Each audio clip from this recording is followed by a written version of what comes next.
సోదరి సహోదరులారా, ప్రభువైన యేసుక్రీస్తు నామములో హృదయపూర్వక వందనాలండి.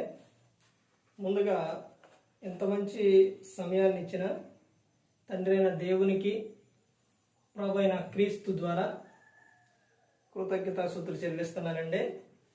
అందరూ బాగున్నారండి. వాక్యం చదువుకొని ప్రార్థన చేసుకున్న తర్వాత పాఠంలోనికి వెళదామండి. లూకా గారు రాసిన సువార్త 2వ అధ్యాయం, లూకా గారు రాసిన సువార్త 2వ అధ్యాయం 8వ వచనం. ఆ దేశంలో కొందరు గొర్రెల కాపరులు పొలంలో ఉండి రాత్రి వేళ తమ మందను కాచుకొనుచుండగా ప్రభువు దూత వారి యొద్దకు వచ్చి నిలిచెను. ప్రభు మహిమ వారి చుట్టూ ప్రకాశించినందున వారు మిక్కిలి భయపడేది. అయితే ఆ దూత భయపడకుడి, ఇదిగో ప్రజలందరికీ కలుగబోవు మహా సంతోషకరమైన సువార్తమానము నేను మీకు తెలియజేయుచున్నాను. దావీదు పట్టణమందు నేడు రక్షకుడు మీ కొరకు పుట్టి ఉన్నాడు. ఈయన ప్రభు అయిన క్రీస్తు. దానికిదే మీ కానవాలు. ఒక శిశువు పొత్తిగుడ్డలతో చుట్టబడి ఒక తొట్టిలో పండుకొని ఉండుట మీరు చూచెదరని వారితో చెప్పాను. వెంటనే పరలోక సైన్య సమూహము ఆ దూతతో కూడా నుండి సర్వోన్నతమైన స్థలములో దేవునికి మహిమయు ఆయనకిష్టులైన ప్రజలకు భూమి మీద సమాధానమును కలుగును గాక అని దేవుని స్తోత్రము చేయుచుండెను. ప్రార్థన చేసుకున్నాను. పరలోకమందున్న మా తండ్రి, పరిశుద్ర ప్రేమ గల తండ్రి, గొప్ప తండ్రి, యెహోవా తండ్రి, అయ్యా మీ ప్రియకుమారుడు యేసుక్రీస్తు ప్రభువారి ద్వారా కృతజ్ఞతాస్తుతులు చెల్లిస్తున్నాము నాయన. కూడికంతట్లో మీరే ఉంది నడిపించండి నాయన. వాక్యం బోధించుండగా విలువారు తండ్రి మంచి హృదయం తిని వాక్యానుసారంగా నడిచే భాగ్యం దయచేయండి. వాక్యం బోధించుండగా ఈ లోక సంబంధమైన జ్ఞానంతో కాకుండా మీ జ్ఞానంతో మాట్లాడే భాగ్యం దయచేస్తారని మా ప్రభువైన యేసుక్రీస్తు నామమున వేడుకున్నాం తండ్రి, ఆమేన్. ప్రభువైన యేసుక్రీస్తు నామములో హృదయపూర్వక వందనాలండి. దేవుని కుమారుడు యేసుక్రీస్తు ప్రభువారు ఈ లోకానికి వచ్చిన తర్వాత పరలోక రాజ్యం సమీపిస్తుంది కనుక మారు మనస్సు పొందమని ప్రకటింప మొదలుపెట్టారు.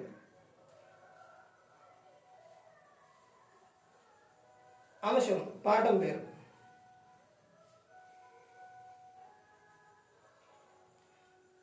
క్రీస్తు పుట్టుక ప్రజలందరికీ మహా సంతోషకరమైన సువార్తమానం. ఇదే పాఠం పేరు. క్రీస్తు పుట్టుక ప్రజలందరికీ మహా సంతోషకరమైన సువార్తమానం. సువార్తమానమేనా? సువార్తమానమే. దానికి ముందేంటి? సంతోషకరమైన సువార్తమానం. ఎలాంటి సంతోషకరమైన సువార్తమానం అంటే అది ఎవరికి అంటే ప్రజలందరికీ. యేసుక్రీస్తు ప్రభువారు ఈ లోకంలో జన్మించిన తర్వాత ఆయన ఇశ్రాయేలు దేశంలో ఆయన ఉన్నప్పుడు అక్కడ వరకే శరీరధారి అయి ఉన్నప్పుడు అక్కడ వరకే ఉన్నారు. ఎప్పుడైతే సిలువలో మరణించి తిరిగి లేచి తండ్రి వద్దకు వెళ్ళారో ఇప్పుడు అందరిలోనూ అంతటను ఉన్నారు. ఇప్పుడు క్రీస్తు పుట్టుక ఈ సర్వ మానవాళికి, లోకానికి, అందరికీ కూడా ఒక సంతోషకరమైన సువార్తమానం.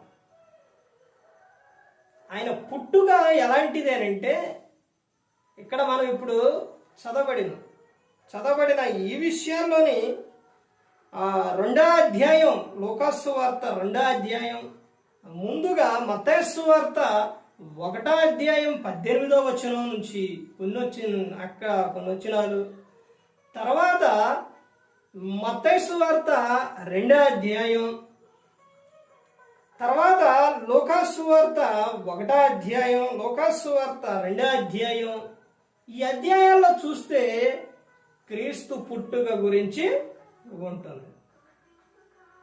ప్రతి ఒక్కటి కూడా మనం గమనించుకోవాల్సిన విషయం ఏంటంటే, దేవుడు అన్నీ కూడా రెండు విషయాలు చెప్పి ఉన్నారు. ఇప్పుడు పాత నిబంధన, క్రొత్త నిబంధన.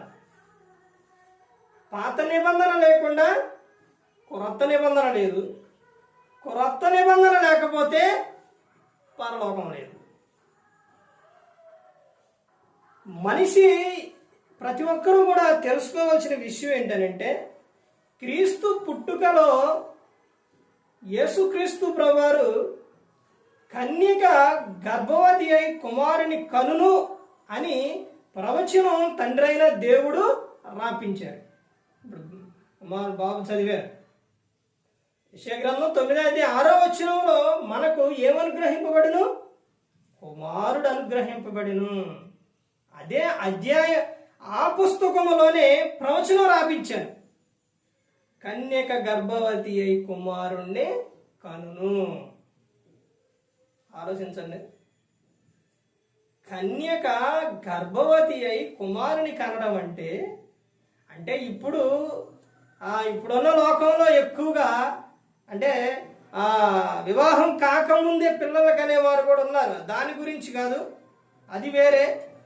కానీ కన్యక గర్భవతి అయి కుమారుని కనడం ఆ రోజున పరిస్థితి ఏమిటి అంటే, ఇశ్రాయేలీ దేశంలో అక్కడ ఉన్న విధానం ఏంటంటే, ఎప్పుడైనా కానీ ప్రతి ఒక్కటి గమనించుకోవాలి. కష్టపడకుండా ఏది రాదు, శ్రమ లేకుండా గెలుపు రాదు, శ్రమ లేకుండా ఏది కూడా రాదు. ముందు శ్రమతో స్టార్ట్ అయ్యి తర్వాత ఏమొస్తుంది? ఆనందం వస్తుంది. కష్టపడి సుఖపడాలి, కానీ సుఖపడి కష్టపడాలంటే కష్టం. పెద్ద గొప్ప ఇంట్లో ఉండి మంచిగా నెంబర్ 1 ఇంట్లో ఉండి కట్టుకొని మంచి ఇంట్లో ఉండి మరలా ఊరింట్లోకి రావాలంటే ఉండాలంటే కష్టం. అక్కడ మరియమ్మ గారు పడ్డ కష్టం, తర్వాత యేసుక్రీస్తు ప్రభువారు పడ్డ కష్టం, ఆ విధానం, అవన్నీ కూడా ఎలాంటివి అని అంటే, కన్యక గర్భవతి అయి కుమారుని కనును ఈ రోజునున్న టెక్నాలజీ, ఈ రోజునున్న విధానం, ఈ రోజునున్నట్టు కాదు. అక్కడ ఆ రోజున ఏంటి అని అంటే, కన్యక గర్భవతి అయి కుమారుని కనును అని వివాహము కాకుండా ఎలా ఉంటుందనంటే, వివాహం కాకుండా గర్భవతి గన అయితే ఆమెను రాళ్ళు రుబ్బి చంపేస్తారు. ఆ విధంగా అంత భయంకరమైన శిక్షలు ఆ దేశంలో ఉన్నాయి. ఇప్పుడు శిలువ శిక్ష అనేది ఎలాంటిదో తెలుసండి? భయంకరమైన శిక్ష. ఆ శిక్ష ఎవరికి అనంటే తప్పు చేసిన వారికి. మన దేశంలో తప్పు చేస్తే ఏం చేస్తారు? ఉరి వేస్తారు. అని ఆ దేశంలోనే ఏం చేస్తారు? శిలువ వేస్తారు. కానీ యేసుక్రీస్తు ప్రభువారు ఏ తప్పు కూడా చేయలేదు. శ్రమల తర్వాతే ఆనందం, సంతోషం అని అంటే, ఆ రోజున అందరూ కూడా అనుకున్న విధానం ఏంటంటే, ప్రవచనం రాపించారు కదా. వాక్యం చదువుకోకుండా ఎవరైనా ఉంటారు? ఎక్కువగా చదవకుండా ఉండరు. ఇప్పుడు బాబుల గ్రంథం ఉంది, ఒక సందర్భంలో కాకపోయినా ఒక సందర్భంలో ఏం చేస్తారు? అసలు ఏందులో ఏముంది అని చదువుతారు. అలా చదివినప్పుడు వాళ్ళు అప్పుడున్న గ్రంథం ఏ గ్రంథం అంటే, అప్పుడున్న పుస్తకం ఏ పుస్తకం అని అంటే యెషయా గ్రంథం. యెషయా గ్రంథం ఎన్ని అధ్యాయాలు తెలుసండి? ఎన్ని అధ్యాయాలు? మీరు ప్రతిదినం కూడా గమనించుకొని, ప్రతిదినం కూడా 2 అధ్యాయాలు 3 అధ్యాయాలు ఆదికాండం నుంచి, తర్వాత ఆదివారం 5 అధ్యాయాలు, అలా చదివితే 1 సంవత్సరంలో బైబిల్ చదవటం పూర్తయిపోతుంది. ఎందుకనంటే మనం దేవునిలోకి వచ్చిన తర్వాత, క్రీస్తుని నమ్ముకున్న తర్వాత, క్రైస్తవులమని మనం వీళ్ళు క్రైస్తవులు అన్న తర్వాత మీరు బయటికి వెళ్ళినప్పుడు ఎక్కడైనా కానీ, ఎక్కడున్నా కానీ ఏమడుగుతారో తెలుసండి? బైబిల్లో ఉన్న సందేహాలు కానీ ఏదైనా కానీ ఏం చేస్తారో తెలుసా? అడుగుతారు. నేను బైబిల్ చదవలేదు, నాకు తెలియదు అన్నారనుకోండి, ఇటు చూస్తారు, లేదు దాన్ని అంటారు. అర్థమైందండి? అందుకే ప్రతి ఒక్కరూ కూడా వాక్యం చదువుకొని ఉండాలి. యెషయా గ్రంథంలో ఎన్ని అధ్యాయాలు అని అంటే, ఈ బైబిల్ గ్రంథం మొత్తం ఎన్ని పుస్తకాలు? 66 పుస్తకాలు. అందులో ఎన్ని అధ్యాయాలు ఉన్నాయి తెలుసండి? 66 అధ్యాయాలు ఉన్నాయి. పాత నిబంధన 39 పుస్తకాలు, కొత్త నిబంధన 27. ఇప్పుడు ఈ బైబిల్ గ్రంథంలో యెషయా గ్రంథం 66 అధ్యాయాలు. అంటే ఈ పెద్ద బైబిల్ దాన్ని ఏమన్నాడు తెలుసండి? చిన్న బైబిల్ అనేవాడు. అందులోని అన్నీ కూడా రాపించి ఉన్నాయి అన్నమాట. అందులోని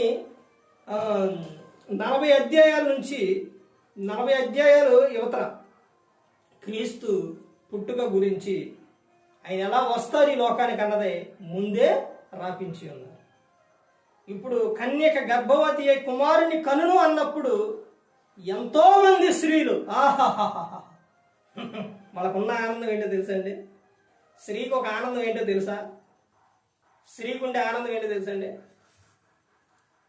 స్త్రీకి ఉండే ఆనందం ఏంటంటే, ఎన్ని శ్రమలున్నా, ఎన్ని ఉన్నా, ఎన్ని బాధలున్నా, అంటే తనకు ఆ బాధలంటే కొంచెం అనారోగ్యంగా ఉన్నా, ఇలా ఏదున్నా కానీ ఆమె కోరుకునేది ఏంటంటే గర్భఫలం. అర్థమైందండి? గర్భఫలం. గర్భఫలం స్త్రీ, గమనించండి, స్త్రీ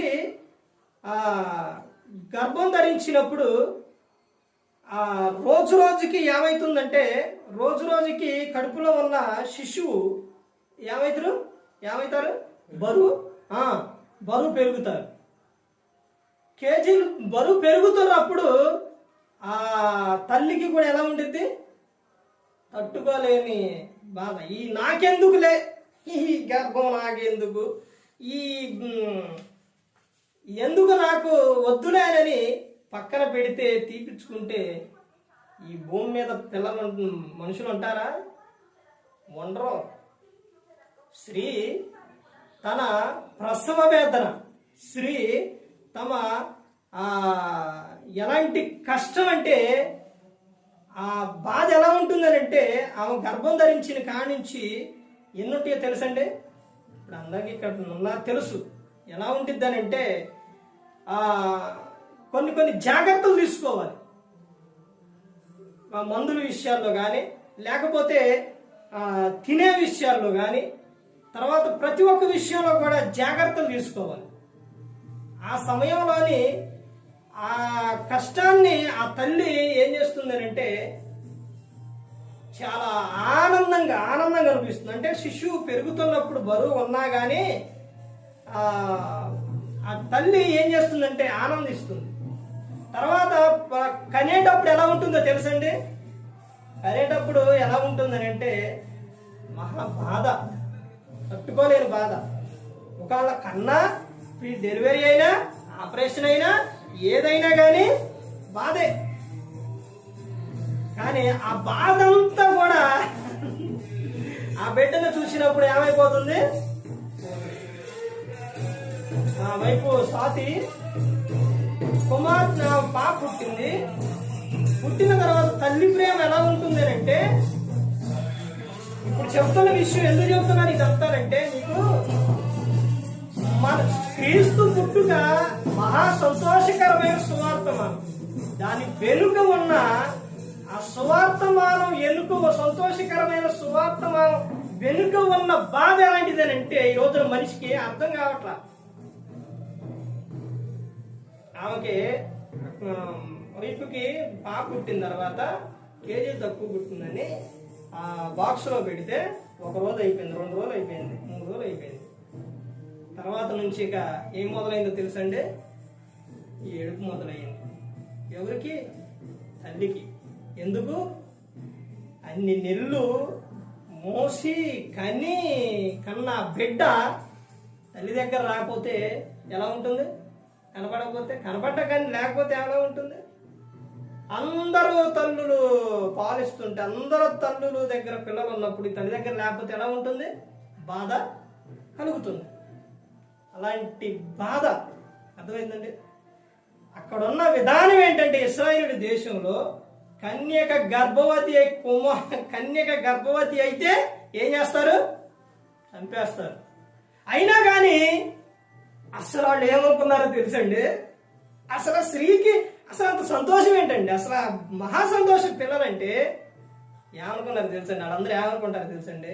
ఆ ప్రవచనం చదవంగానే, ఆహా, నేను కన్యకన కదా, నా కడుపున పుడతాడు. ఎవరు? రక్షకుడు యేసుక్రీస్తు ప్రభువారు నా కడుపున పుడతాడు అని అందరూ చాలా మంది ఎన్నో ఆశలు పెట్టుకొని ఉంటారు. కానీ ఎవరి గర్భాన యేసుక్రీస్తు ప్రభువారు పుట్టారని అంటే మరియమ్మ గారి గర్భాన పుట్టారు. ఇంకో విషయం తెలుసండి, ఎప్పుడైతే ఆమెకు ప్రధానమైంది, ఎవరికి? మరియమ్మ గారికి ప్రధానమైన తర్వాత ఈ దూత వచ్చి, మరియా నీకొక శుభవార్త అంటే, ఏ శుభవార్త? ఏం చెబుతారు అనుకునే సమయంలో, నీవు తల్లివి కాబోతున్నావు, గర్భం ధరించబోతున్నావు, నీ కడుపున ఒక శిశువు పుట్టబోతున్న అనగానే, అమ్మ, నీతిగా నిజాయితీగా ఎంతో ఇదిగా ఉన్న స్త్రీ, మళ్ళీ తర్వాత ఒకరికి ప్రదానం చేయబడిన స్త్రీ, తర్వాత అక్కడ ఉన్న పరిస్థితి బట్టి, ఆ విధానాన్ని బట్టి, ఏ దూత వచ్చి నీకు శుభవార్త, నువ్వు గర్భం ధరించబోతున్నావు అని అంటే మరియమ్మ గారికి ఎలా ఉండిద్ది అంటారు? ఒకసారి ఆలోచించండి. అసలు మామూలుగా ఉండదు. బామ్మో, ఏంటిది, నేను ఇప్పుడు గర్భం ధరించడం ఏంటి, అసలు ఇప్పుడు ఎలా ఉంటుంది ఆ పరిస్థితి అని ఆమె ఎంతో ఇదిగా అయి ఉండేది. అయినప్పటికీ ఆ తర్వాత ఆ గర్భం ఏమి దాచేది కాదు కదా, రోజుకి ఏమవుతుంది? పెరుగుతూ ఉండిద్ది. ఎన్నో అలా పెరుగుతూ ఉన్నప్పుడు ఇప్పుడు నీతిమంతుడైన యోసేపు ఇంకో విధానం ఏంటనంటే, వాళ్ళకి ప్రదానం చేయబడిన తర్వాత, ఆ రోజు అక్కడున్న విధానం ఏంటంటే, ఇశ్రాయేలు దేశంలో ప్రదానం చేయబడిన తర్వాత 1 సంవత్సరం పాటు, ఇప్పుడు జనవరి 1న అయింది అనుకోండి, మరలా జనవరి 1వ తారీఖు వరకు వీళ్ళిద్దరికి వివాహం వారిద్దరికి చేయరు. తర్వాత వారిద్దరు కలుసుకోకూడదు. వాళ్ళిద్దరు ఒకవేళ తొందరపడి కలిశారనుకోండి, తప్పు చేశారనుకోండి, వాళ్ళ పరిస్థితి ఎలా ఉంటుందని అంటే భయంకరంగా ఉంటుంది. అలాంటి శిక్షలు ఇశ్రాయేలు దేశంలో ఉన్నాయి, భయంకరమైన శిక్షలు. ఇప్పుడు ఏమే గర్భం ధరించింది. ఇప్పుడు యోసేపు గారికి ఉన్న ఆలోచన ఏంటంటే, ఎలాంటి ఆలోచనలు వస్తాయంటారు? చాలా ఆలోచనలు వచ్చాయి. అది మనం మత్తయి సువార్త 1వ అధ్యాయం 18వ వచనం నుంచి అక్కడి నుంచి చదువుకుంటూ వస్తే ఆయనకు వచ్చే ఆలోచనలు ఏంటి అన్నది అక్కడ ఉంటుంది. ఆమెను రహస్యంగా విడనాడాలి అని అనుకున్నప్పుడు, ఇప్పుడు యోసేపు రహస్యంగా విడనాడితే, అక్కడ వెడితే అసలు మరియమ్మ గారిని ఏం చేస్తారో తెలుసండి? రాళ్ళు రువ్వి చంపేస్తారు అసలు. ఇప్పుడు యోసేపు గారికి దూత రావటం, స్వప్న ముందు చెప్పటం, ఆ తర్వాత యోసేపు ఆమెను చేర్చుకున్నారు. ఆమెను చేర్చుకున్న తర్వాత కూడా ఆమె ఎన్ని నిందలు, ఎన్ని అవమానాలు, ఎన్ని పడి ఉండిద్దో తెలుసండి? చాలా పడి ఉండి. ఆ తర్వాత ఆమె శిశువుని కన్నదే, యేసుక్రీస్తు ప్రభువాని. ఇవన్నీ అయిపోయిన తర్వాత, బాధలు శ్రమలు ఇవన్నీ అయిపోయిన తర్వాత, ఆమె కన్న తర్వాత ఆమెకు ఆమె ఒక విధానం చూడండి. ఇప్పుడు మనం చదవబడిన ఇక్కడ ఏమని చెప్తున్నారో చూడండి. దానికి ఇదే మీ కాలవల ఒక శిశువు పొత్తిగుడ్డలతో చుట్టబడి ఒక తొట్టిలో పండుకొని ఉండటం మీరు చూచెదరని వారితో చెప్పాను. ఒక తొట్టిలో పొత్తిగుడ్డలతో. అసలు అలాంటి పరిస్థితి ఏంటి? ఇప్పుడైనా మనకు అర్థమేమో ఉండాలి. ఎందుకు అలాంటి పరిస్థితికి వెళ్ళిపోయారు? ఇల్లు లేవా? మరి ఏమి లేవు, అన్నీ ఉండే ఉంటాయి కదా. కానీ ఎక్కడ? పశువుల ఆకలు. అంటే ఎవరో కూడా రానిలా, ఎవరో రానిలా. చూశారండి? ఆమె అప్పుడు అక్కడ కుమారుని కని తొట్టిలోనే పొత్తిగుడ్డలు చుట్టి అక్కడ పడుకోబెట్టారు. రక్షకుడు అయ్యుండి, రాజు అయ్యుండి, యోధాగోత్రపు సింహం అయ్యుండి, అందరినీ రక్షించి ఆయన, కాపాడే ఆయన, సర్వాధికారం ఉన్న ఆయన, రాజులకు రాజు, ప్రభువులకు ప్రభు అయిన ఆయన ఎలా జన్మించారో చూడండి. ఎన్ని బాధలతో ఆయన ఉన్నారు చూడండి. ఆయన పుట్టిన తర్వాత జరిగిన విషయం ఏంటో తెలుసండి? మత్తయి సువార్త 2వ అధ్యాయం. ఈ దూత వెళ్ళి సువార్తమానం చెప్పటం, తర్వాత వారు జ్ఞానులు, మత్తయి సువార్త 2వ అధ్యాయం, జ్ఞానులు ఆయన చూడటానికి వచ్చినప్పుడు హేరోదు రాజు ఆ సమయంలో ఆయన పరిపాలిస్తున్నాడు. ఆయన ఏం చెబుతారో తెలుసండి? మీరు వెళ్ళి శిశువుని కనుగొని చూచి రండి, నేను వెళ్ళి చూచి వస్తాను. ఎందుకో తెలుసండి? వాళ్ళు వెళ్ళి చూసి వచ్చి ఇతను చెప్తే ఏం చేస్తారో తెలుసండి? ఇతను వెళ్ళి ఆయన్ని చంపాలని చెబుతానుకుంటారు.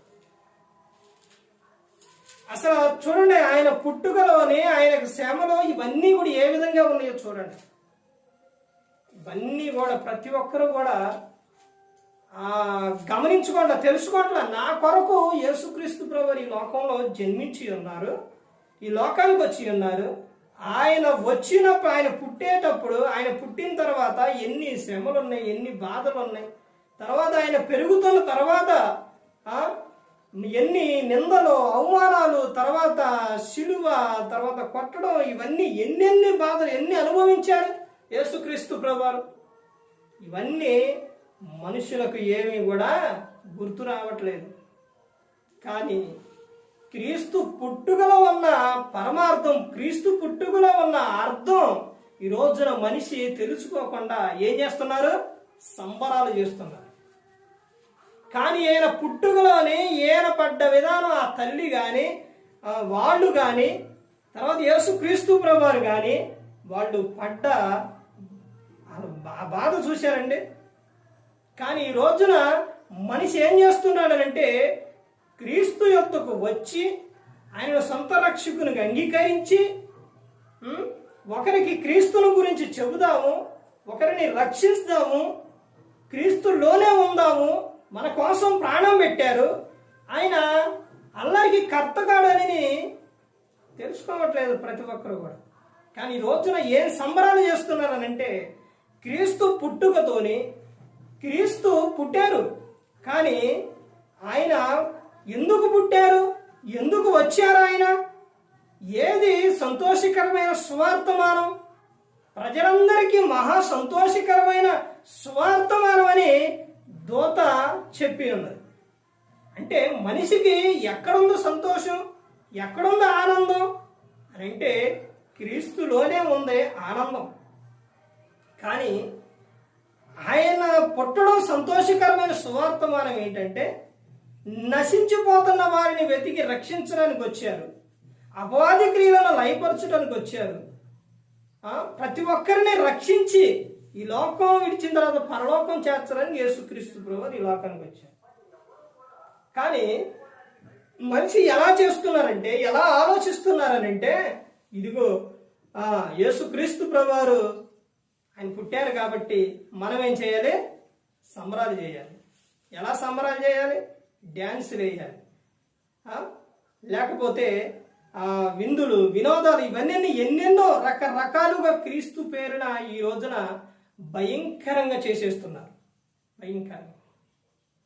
వీటి వలన వచ్చేది ఏంటి? ఒకసారి ఆలోచించండి. దేవుని నామమునకు మహిమ వస్తుందా? మహిమ వచ్చే విధంగా ఈ రోజున చేయట్లేదు. మహిమ వచ్చే విధంగా చేయట్లేదు. ఇగో వీళ్ళందరూ కూడా, ప్రతి ఒక్కరు కూడా ఇంకా ముందు కొడితే వాడు చూడండి, ఆ 15వ వచనం, లోకాసు వార్త 2వ అధ్యాయం 15వ వచనం. ఆ దూతలు తమ యొద్ద నుండి పరలోకములకు వెళ్ళిన తరువాత ఆ గొర్రెల కాపరులు జరిగిన ఈ కార్యమును ప్రభు మనకు తెలియజేయించి ఉన్నాడు. మనము బెత్లెహేము వరకు వెళ్ళి చూద్దాము రాండని ఒకరితో ఒకడు చెప్పుకొని త్వరగా వెళ్ళి మరియను యోసేపును తొట్టిలో పండుకొని ఉన్న శిశువును చూచిరి. ఏం చెప్పుకున్నారు వీళ్ళు? దూత వచ్చింది, మనకు వర్తమానం చెప్పింది, మనం ఏం చేయాలండి? వెళ్ళి శిష్యుని, తొట్టిలో పడుకున్న శిష్యును చూడాలి. మీకు అందరికీ ఎక్కువ తెలుసు అనుకుంటా, గొర్రెల కాపరులు గొర్రెలని విడిచిపెడతారండి. పొరపాటును కూడా విడిచిపెట్టరు. ఎందుకో తెలుసండి? ఏదన్నా వచ్చి ఎత్తుకెళ్ళిపోయిద్దేమో, అసలు వాటిని విడిచిపెట్టి ఉండనే ఉంటాం. అలాంటి వాళ్ళు ఏం చేయమనుకుంటున్నారు? వీళ్ళు మనం వెళ్ళి శిష్యును చూద్దాము రాండి అని వాళ్ళు చెప్పుకుంటున్నారు. ఈ రోజున చెప్పుకోవాలి. సహోదరుడు అందరినీ చక్కగా, పిల్లలను వాళ్ళని లేపి రెడీ చేసి చక్కగా, ఇది క్రీస్తుకి ఇచ్చే మనం ఇచ్చే గొప్పదనం. ఆ విధంగా క్రీస్తు పుట్టాడు, రండి మనందరం కూడా వెళ్ళి దేవుని మాటలు విందాం, శిష్యుని చూద్దాం. ఆ రోజున వాళ్ళు చెప్పుకున్నారు. ఈ రోజున మరి ఏంటంటే ఆయనను మనం ఏం చేయాలి? మహిమపరుస్తాం. పాటల ద్వారా, వాక్యము ద్వారా, ప్రార్థన ద్వారా మనం ఆయన దగ్గరికి వెళదాం, ఆయన మాటలు విందాం, నేర్చుకుందాం, విందాం, చదువుకుందాం, రండి అని. అది సంతోషం, అది అందులో ఉంది ఆనందం. ప్రజలందరికీ కలుగు మహా సంతోషకరమైన ఏంటంటే పాపంలో జీవిస్తున్న మనిషిని పరిశుద్ధపరిచి పరలోకం చేర్చటమే మహా సంతోషకరమైన విధానం. ఈ లోకంలో నువ్వు నీ ఇష్టానుసారంగా జీవించేసి ఎలా పడితే అలా ఉండేసి నువ్వు ఈ లోకం విడిచిన తర్వాత నరకంలో కాలిపోతుంటే దేవునికి ఆనందమా? కానీ ఆయన కోరుకున్న విధానం ఏంటంటే, ఆయన ఎందుకు వచ్చారు అని అంటే, ఈ లోకంలో ఏది సంతోషకరమైన స్వార్థమానం అంటే క్రీస్తు పుట్టుక. ఆయన ఎందుకు అంటే ప్రతి ఒక్కరిని పరలోకం చేర్చడానికి. అక్కడ ఎలా ఉంటుందో తెలుసండి? యుగ యుగాలు ఆనందం, సంతోషం, ఏడుపు ఉండదు, పళ్ళు కొరవటం అక్కడ ఉండదు. ఎప్పుడు కూడా ప్రభువుని స్తుతించడమే. ఈ రోజున ఆరాధన అన్నా, కూడికన్నా, మీటింగ్స్ అన్నా నీకు బాధ కలుగుతుందేమో, కొంచెం సేపు కూర్చోవాలన్నా, వినాలన్నా నీకు బాధ కలుగుతుందేమో. ఈ బాధ, ఈ శ్రమ, ఇవన్నీ కూడా నువ్వు ఈ లోకంలో ఉన్నంత కొంతకాలం వరకే. నువ్వు తర్వాత నువ్వు ఈ లోకం విడిచిన తర్వాత నువ్వు అక్కడ ప్రార్థన చేయటం ఉండదు, పాటలు పాడటం ఉండదు, వాక్యాలు ఇవన్నీ ఏమి ఉండవు అక్కడ. అర్థమైందండి? అక్కడ ఏముంటుంది తెలుసండి? ఎప్పుడు కూడా ప్రకటన గ్రంథంలో ఉంటుంది, పరిశుద్ధుడు పరిశుద్ధుడు పరిశుద్ధుడు అని గాన ప్రతిగానాలు చేయటం. క్రీస్తుకు నీ జీవితాన్ని అప్పగించుకుంటే, క్రీస్తుని నువ్వు హత్తుకొని ఉంటే, క్రీస్తును నువ్వు పట్టుకొని ఉంటే ఆ ఆనందం ఎలా ఉంటుందో తెలుసండి? మహా సంతోషం. నిన్ను విడిచిపెట్టడం. క్రీస్తు పుట్టుక ప్రజలందరికీ మహా సంతోషకరమైన సువార్తమానం, సంతోషకరమైన వార్త. ఆయన హత్తుకొని ఉండండి. మీ జీవితం ఎలా ఉంటుందో తెలుసా? క్రీస్తుకు పూర్తిగా నువ్వు సమర్పించుకోవాలి. కొంత లోకం, కొంత దేవుడు అన్నట్టు, కొంత దేవుడు కొంత లోకం అన్నట్టు, సగం సంఘం సగం లోకం అన్నట్టు ఉండకూడదు. క్రీస్తు పూర్తిగా ఆయన్ని హత్తుకొని ఉండాలి. ఆయనను హత్తుకొని ఉంటే ఆనందం ఎలా ఉంటుందో తెలుసండి? ఒక సందర్భం చెప్పి ముగిస్తాను, చూడండి. ఒక రోజు జరిగిన సంఘటన ఏం జరిగిందంటే, నేను ఒక చోటకి వెళ్ళాల్సి, ఇంట్లో కొద్ది బంగారం ఉంటే అసలు చూడండి ఏ విధంగా దేవుడు మనకి సహాయం చేస్తారంటే, అవి నేను చేసేది మంచిది, అది ఎవరికి తెలుసు? దేవునికి తెలుసు. కానీ అర్థం చేసుకున్న వారు ఎవరు అని అంటే మనుషులు అర్థం చేసుకోరు. ఇంట్లో ఉన్న భార్య కానీ, భర్త కానీ, లేకపోతే ఇంకెవరైనా కానీ అన్నీ అర్థం చేసుకోలేరు. మన హృదయంలో ఏముందన్నది దేవుడు అర్థం చేసుకుంటాడు. తర్వాత మన భయపెట్టేది ఎవరంటే సాతాను గారు. తప్పు చేసేటప్పుడు ఇది తప్పు అని గద్దించేది ఎవరంటే పరిశుద్ధాత్మ. ఇప్పుడు నాకు క్రీస్తు అంటే చాలా ఇష్టం. అయితే నేను ఒక చాట డబ్బులు కట్టాల్సి ఇప్పుడు బంగారం ఉంటే దాన్ని తీసుకొని తెలియకుండా తీసుకొని పెట్టేసి కడదామని నేను అనుకున్నాను. అలా వెళ్ళి తీసేటప్పుడు మనసులో కొంచెం బాధ కలిగింది, రకమైన ఆలోచన వచ్చింది. ప్రభా ఈ ఆలోచన వస్తుంది ప్రభా అనుకున్నా. తర్వాత అది తీసిన తర్వాత మనసులో దొంగ దొంగ అని ఆలోచన వస్తుంది. మళ్ళీ ప్రభా నేను దొంగనా? ప్రభా మాయ ప్రభా అంటే ప్రభువారు భయపడకు అని చెప్తారు.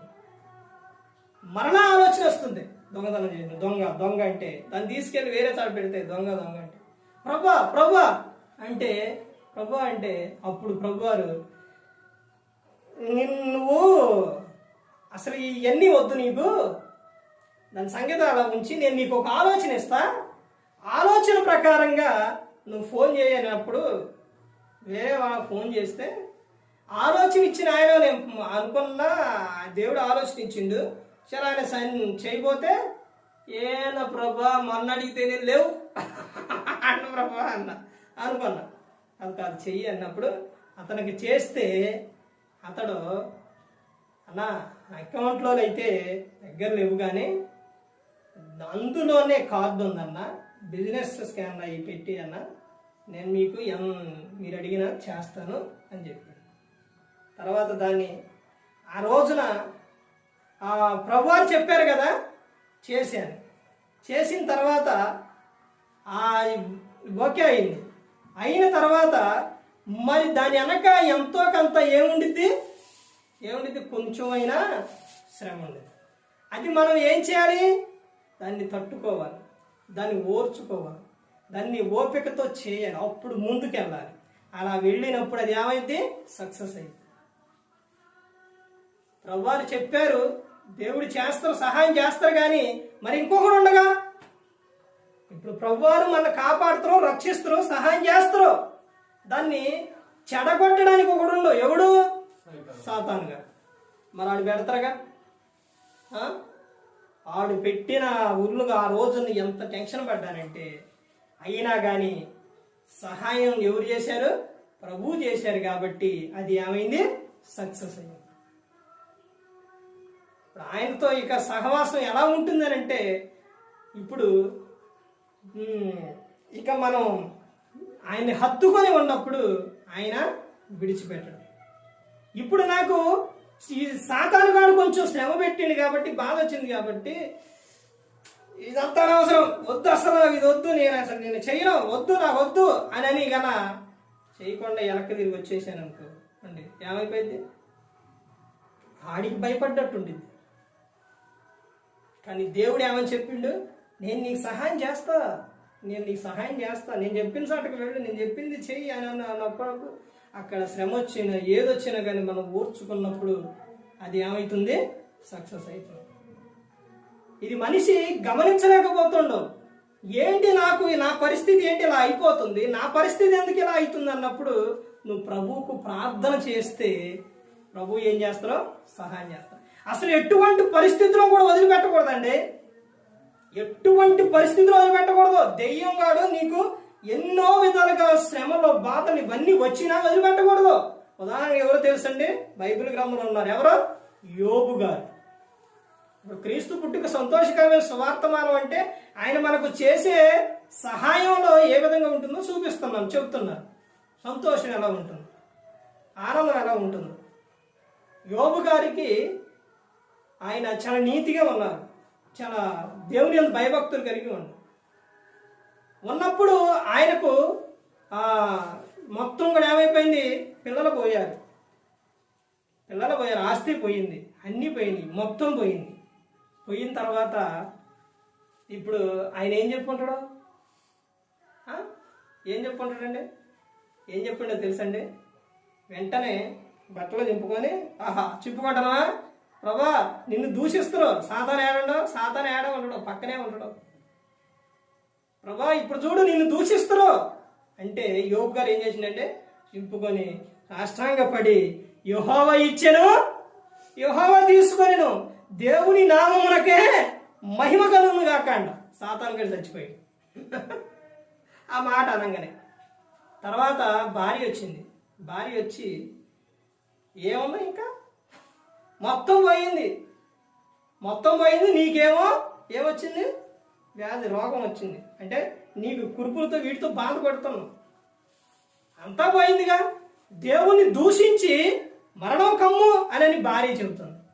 ఈయన ఏమంటో తెలుసండి, మూర్ఖురాలు మాట్లాడినట్టు మాట్లాడడం. ఆయన ఇచ్చినప్పుడు తీసుకున్నాం, ఆయన ఇచ్చినప్పుడు ఆనందపడ్డాం, ఇప్పుడు పోయిందని దేవుణ్ణి దూషిస్తావా, దేవుని విడిచిపెడతావా? సరే ఆలోచించండి. యోబు గారికి ఎంతైతే పోయిందో మరలా రెండంతలో దేవుడిచ్చాడు. ఎన్నో శ్రమలు వచ్చినాయి, ఎన్నో బాధలు వచ్చినాయి, విడిచిపెట్టలేదండి, ఆయన విడిచిపెట్టలేదు. ఫ్రెండ్స్ వచ్చారు, బాధల్లో శ్రమలో ఉన్నప్పుడు ఫ్రెండ్స్ వచ్చి వాళ్ళు ఆయన కుటుంబం దాంతో బాధపడుతుంటే వీడు మాట్లాడే మాటలకి అసలు మామూలుగా ఉండేది కాదు యోబు గారికి. అయినా కానీ దేవుణ్ణి మాత్రం విడిచిపెట్టలేదు. మరలా ఎన్నైతే పోయినాయో డబల్ పిల్లలు పోయారు. మరలా భార్య ఉందగా, భార్యను ఎందుకు తీసేయలేదో తెలుసండి దేవుడు. ఏది పోయినా మనం వచ్చు కానీ భార్యని మాత్రం అది ఎలా ఉంటుంది, ఆనందం ఉంటుంది. ఎందుకు యోబు గారికి అన్నీ పోయి భార్యను ఎందుకు ఉంచిండు దేవుడు? భార్యను ఎందుకు ఉంచిండేనంటే మరలా ఆ భార్య ద్వారా ఏమి రావాలి, సంతానం రావాలి. చివరి అధ్యాయంలో చూస్తే భార్య వాళ్ళకి సంతానం పుడతారు, ఆ ఆడపిల్లలు పుడితే అక్కడ ఏమని ఉంటుందో తెలుసండి, ఆ దేశంలో యోబు కుమార్తెలు అంత అందమైన కుమార్తెలో లేరంట. అంత అందమైన కుమార్తెలు పుట్టారంట, పిల్లలు పుట్టారు. అలాంటి పిల్లల్ని ఇచ్చిండు, ఆస్తులను ఇచ్చిండు. మరలా ఏదైతే పోయినాయి రెండంతలు అంతా కూడా దేవుడు మరలా ఇచ్చేసింది. ఇప్పుడు యోబు గారికి శ్రమ వచ్చిందని, అన్నీ పోయినాయి అని దేవుణ్ణి విడిచిపెట్టి వెళ్ళిపోయింది అనుకోండి, అవన్నీ వచ్చాయా, మొత్తం పోయాయి, ఈయన ఇదైపోయాడు. కానీ అన్నీ పోయినా దేవుణ్ణి విడిచిపెట్టిండా? విడిచిపెట్టలేదు. ఏదైనా కానీ క్రీస్తుని ఎప్పటికీ కూడా విడిచిపెట్టకూడదండి. తండ్రి వెంట, ఈ లోకంలో తండ్రి అమ్మట ఉంటే పిల్లలు ఎంత ఆనందమో ఏందని ఇస్తారో, అలాగే దేవుడు వెంట దేవుని హత్తుకుని మనం ఉన్నప్పుడు ఆయన మనకు సహాయం చేస్తారు. ఆ జీవితంలో ఎన్నో అద్భుత కార్యాలు ఎన్నెన్నో చేశారు, దేవుడు చేస్తారు, విడిచిపెట్టారు. అదే మనకు ఏంటో తెలుసండి, ఒకటి దేవుడు సహాయం చేస్తారు ఇక్కడ, అది మనకు సంతోషాన్ని ఇస్తారు. ఆయన తర్వాత ఈ లోకం విడిచిన తర్వాత శాశ్వతమైన సంతోషం అండి. ఈ లోకంలో కొంతకాలం అంటే దేవుడు ఇచ్చిన ఆయుష్కారాన్ని పూర్తి చేసుకొని వెళ్ళిపోతాం. కానీ అక్కడికి వెళ్ళిన తర్వాత యుగ యుగాలు తరతరాలు ఎప్పుడు సంతోషం, ఆనందం. ఆలోచించండి, ఎప్పుడు యుగ యుగాలు సంతోషించే ఆనందం కావాలో కొన్ని గంటలు, కొన్ని క్షణాలు, కొన్ని క్షణం, నిమిషం, గంటలు గడిస్తే ఇంక పోతే ఏంటి, రోజులు, ఇంకోటి ఏంటి, సంవత్సరాలు. వీటిల్లోని క్షణములో నువ్వు నీ ఆనందం, నిమిషంలోని, తర్వాత గంటల్లోని, రోజుల్లోని, సంవత్సరాల్లోని నువ్వు ఆనందించి ఆనందం ఏమైపోతుందో తెలుసండి. పెద్దలు ఒక మాట చెబుతారు, ఏంటది, 1000 అంటే ఎన్ని గేదెలు తిన్న రాంబంధు ఏమవుతుందో ఒక్క గాలి వానకే ఇదైపోతుందని అపవాదిగాడు చూపించి ఈ ఆనందం ఇవన్నీ కూడా ఏమైపోతాయి అని అంటే ఒక్క క్షణంలో ఇదైపోతాయి. ఒక్కసారి ఇది అయ్యింది అనుకోండి, 6 అంగుళాలు ఎంత ఉండిద్దండి సిగరెట్, ఎంత ఇంత ఉండిద్ది కదా, ఎంత ఒక 10 రూపాయలు ఉండిద్దా? 10 రూపాయలు పెట్టి దాన్ని ఆనందిస్తూ దాన్ని సంతోషిస్తే దాని ద్వారా దేహం ఏమైపోతుంది తెలుసండి? ఆ 10 రూపాయలు పెట్టేది 10,000 అవ్వచ్చు, 10 లక్షలైనా అవ్వచ్చు. ఏంటది? నీ దేహంలోకి అనారోగ్యం వస్తుంది. అర్థమవుతుందండి? అందుకని ప్రతి ఒక్కరు గమనించుకోవాలి. క్రీస్తులో ఉన్నప్పుడు నీ దేహం బాగుంటుంది, నీ మనసు బాగుంటుంది, తర్వాత నీ కుటుంబం బాగుంటుంది, ఊరు బాగుంటుంది, నువ్వు బాగుంటే దేశం బాగుంటుంది, అంతా బాగుంటుంది. తర్వాత లోకం విడిస్తే పరలోకం చేరుకుంటాం. క్రీస్తు పుట్టుక మహా సంతోషకరమైన సువార్తమానం. ఏంటనంటే ఈ లోకంలో కాపాడుతారు, ఈ లోకం విడిచిన పరలోకానికి కాపాడు. ప్రతి ఒక్కరు గమనించుకొని ప్రతి ఒక్కరు కూడా తెలుసుకొని ఏ ఒక్కరు కూడా నశించి నరకానికి వెళ్ళిపోకూడదని యేసుక్రీస్తు ప్రభువారు ఈ లోకానికి వచ్చి మనందరి కోసం సిలువలో తన ప్రాణాన్ని పెట్టి ఉన్నారు.